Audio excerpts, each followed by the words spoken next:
Border গোলচক্কর এলাকায় গাড়ি চালকদের প্রতিবাদ। জানা যায় বাংলাদেশ থেকে আসছে না কোনো পণ্যবাহী গাড়ি, অথচ ভারতে চলছে বাংলাদেশি পর্যটকদের ক্রমাগত আগমন।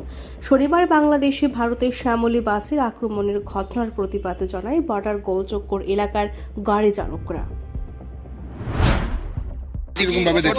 এরকম আক্রমণ থেকে আমরা নিন্দা জানাই। এগুলো আমরা নিন্দা জানাই। বাংলাদেশের সংখ্যালঘুদের উপর প্রতিনিয়ত আক্রমণ হচ্ছে, সেই ঘটনা কি বলবেন? এখন এই পর্যন্ত ঘটনাগুলোর আমরা তীব্র নিন্দা জানাই। আমরা আচার আচরণ চাই সবার সাথে।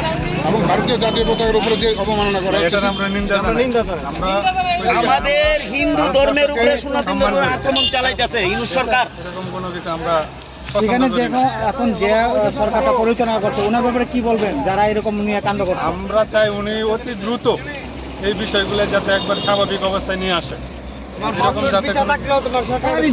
এরকম যাতে কোনো কিছু আচরণ না করে, এরকম রিকোয়েস্ট আমরা আমাদের বর্তমান রানিং সরকারের উপর আমাদের রিকোয়েস্ট, অনুরোধ।